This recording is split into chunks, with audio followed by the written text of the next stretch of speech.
Want to bet? You can do it at Sports Interaction, Canada Sportsbook. Football is back, baseball playoffs, and the hockey season are around the corner. Bet pregame, live in play, or on one of our many prop bets. Made for Canadians, by Canadians, Sports Interaction makes it easy to deposit, play, and cash out.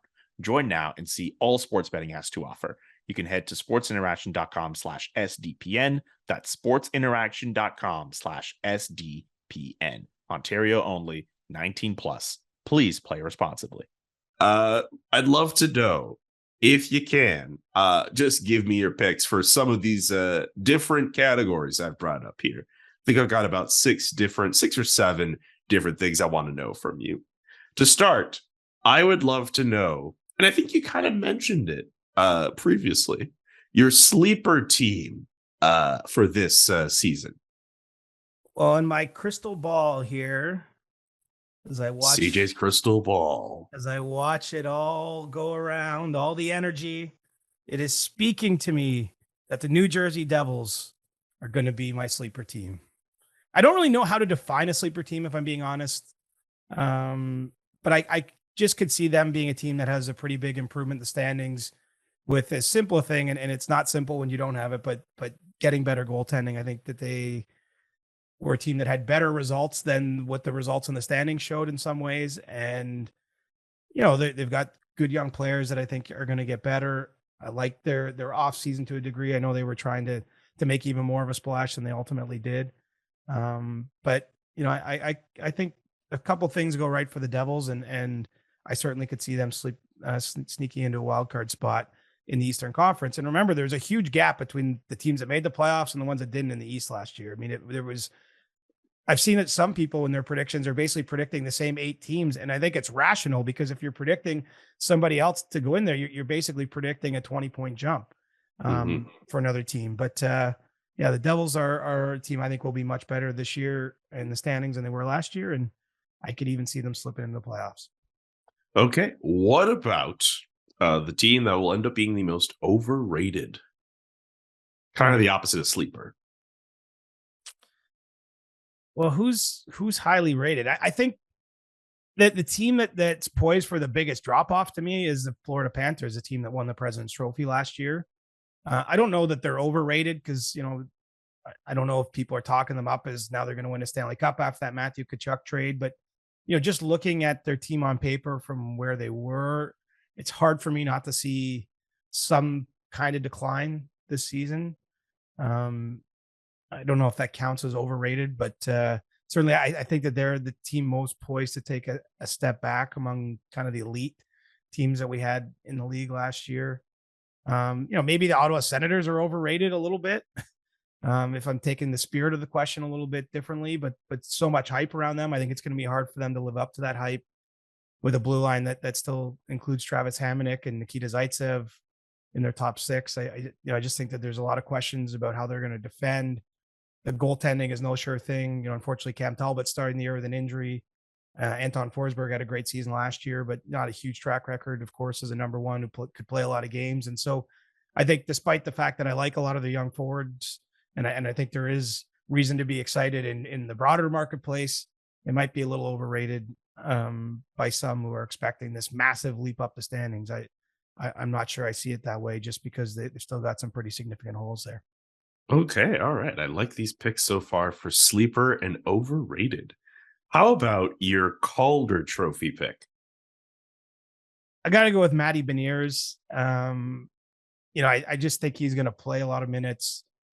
He clearly, I mean, he's played 10 NHL games last season and had 9 points. He's looked really good in the preseason. I just think a lot of things line up for him to have a big first full NHL season and put up points, which tends to be what helps win players the Rookie of the Year award. You know, obviously consider Owen Power in that mix too, but just think for a defenseman, it's going to be a little tougher. And so, you know, it wouldn't surprise me, frankly, if Beniers ends up leading the Kraken in scoring this year. And, you know, if he were to do that, I think that's a pretty clear path to getting the attention of voters and winning the Calder. I think he's going to win the Calder now. I know I've been on the Owen Power train. I have changed my mind. Watching him play live made me change my mind. If I had an opportunity to vote for that award today, I mean, that wouldn't make sense, but Matty Beniers is my preseason pick. Yeah, that doesn't make sense. Sorry. Anything you've seen till today doesn't count for the awards. So no. forget everything you've seen. Yeah. Hey, it'd be nice to have an opportunity to vote for an award by the end of this year. Let's see how that goes. How about the Vezina Trophy? I'm going to go a little off the board and say UC Saros. And look, he's been in the mix. Welcome, brother. Welcome to the UC Saros trade. Let's do it. And I'm going to be honest. And I think when you're doing these predictions, I'm trying not to just like, if I said Vasilevsky or Shesterkin, like everyone's almost expecting that. And so frankly, nothing against those players. I'm trying to imagine who else could win that isn't sort of the more obvious pick.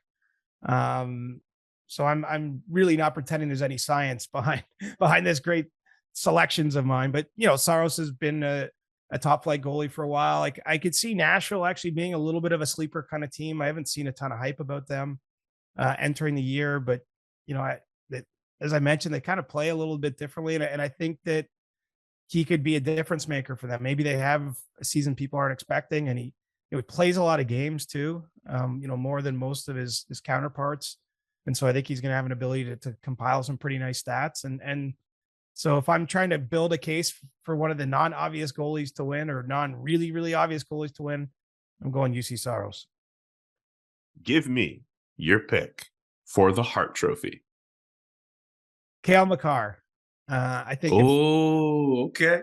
I think that the Cale Makar hype train has left the station, and he's still young, man, 23. Like there's no reason to think he's still not going to have better seasons than what he's had. And, he had a season last year to put himself in the Hall of Fame. So I think that it's been a hard trophy for defensemen to win. I think Chris Pronger in 2000 might've been the last defenseman to claim the Hart Trophy. But Cale Makar is capable of doing it. I mean, let's say he gets to 100 points this year and the Avalanche are as great as we expect them to be. I mean, that could be enough to win, even though I don't think he's going to win the scoring title per se. Austin Matthews won the Hart Trophy last season without, having the most points in the league. I did have the most goals, of course, and it had an impressive total of goals. I think if a defenseman got to 100 points and it's the way Cale Makar plays, to me, that could create the scenario where he wins. And so all eyes are on him at this point. And I think he's just in a position to have an even better year than what he had last year. No pressure, of course, but I could see him very much breaking the mold of it being basically an award exclusively for forwards, although I do know a couple goalies have won too. Is Austin Matthews going to lead the league in goals again? I think he will. I mean, if you look at the difference between him and the next best by goals per game, it's pretty wide. And so he'd have to have a real fall off or just not play a lot of games or have somebody else explode. I mean, I don't have the numbers in front of me, Julian, but remember he scored 60 goals last year, but he missed 10 games. Yep. And so, and if you look at the previous season and even the previous one to that, the one that was called due to the pandemic, it was ended early, ended up, I think, sharing the Rocket by 1 goal. But I mean, even that year, he probably could have won it. I mean, if over 3 seasons anyway, he scored more than a quarter, I think, a goal per game than anyone else. And so he's healthy. He had a full training camp this year, which he didn't have last year because he had some wrist surgery right prior to the season. And so I think it's going to be hard to unseat him just yet. Give me your conference champions. Who comes out the East? Who comes out the West? In the West, I've got the Edmonton Oilers making it all the way to the Stanley Cup final, going one step further than they went last year. So no Colorado. It's going to require somebody to upset Colorado along the way. I recognize that that's not a slam dunk by any stretch, but I think Edmonton is poised to have a good year. They're going to be aggressive, I would think, leading up to the trade deadline. I don't see any major points of concern. I know I've talked about Jack Campbell a little bit. You would just wonder how it's going to go with him. But to me, the Oilers have all the ingredients needed to contend for a championship and probably need to be playing well at the right time. But we saw McDavid and Draisaitl do stuff in last year's playoffs. I know it only lasted, 2 rounds where they were really making that kind of impact, but it was pretty eye-opening. And so I've got Edmonton coming out of the West, and then just because I like a good story and an underdog, I'm going to have Pittsburgh coming out of the East, and you'll have Connor McDavid against his idol Sidney Crosby in a cup final. It'd be pretty cool. I mean, just from a storyline standpoint. And I think the reason I side with Pittsburgh, again, looking for a team that could maybe surprise, is that the Metro is still a little mushy for me. I think Carolina probably would be my favorite to win that division. But when I look back at Pittsburgh last year, I mean, they gave the Rangers all they could handle in round one, and they did it with Louis Domingue, their third string goaltender at the time, playing games in that series. And really the series turned when Sidney Crosby was knocked out of it. I think if he wasn't knocked out of it, they'd probably get by the Rangers in round one.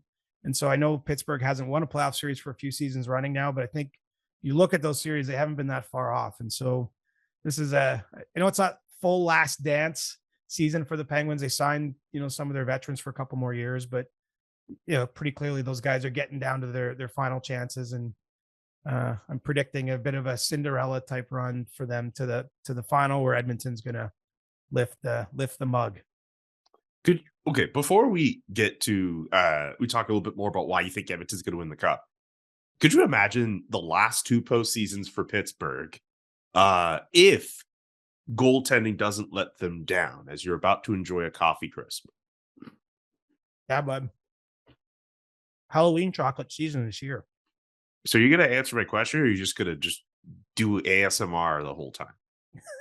No, the goaltending has somewhat let them down. I mean, of course, last year, I don't know what any team expects out of their third goaltender. I mean, you're just hoping you can patch it together and get your guys healthy, but that could be a difference maker for Pittsburgh. And I don't think they're going to be much worse. I don't see any reason to see a real step back for them. I mean, every year older that Malkin and Crosby get, you wonder, how healthy can they stay? But I mean, these guys have just done it for 16, 17, 18 years in the league. Obviously Father Time is undefeated, but I still think they're difference making players, and they have a pretty good supporting cast, and maybe the goaltending goes a little different, and we'll see. I mean, I can't predict it'd be safe to predict another Colorado Tampa final. And let's face it, if that happened, I don't think we'd all be all that surprised.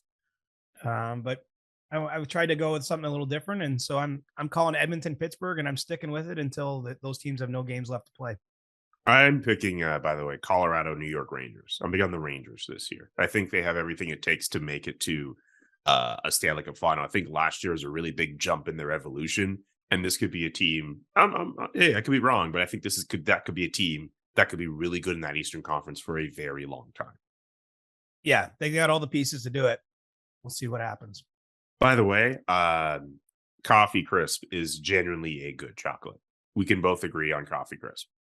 I like that there's peace on this Tuesday morning on our pod. Peace. Can you go into more detail why the Edmonton Oilers over Pittsburgh in the Stanley Cup final? All the best players have to win a cup eventually.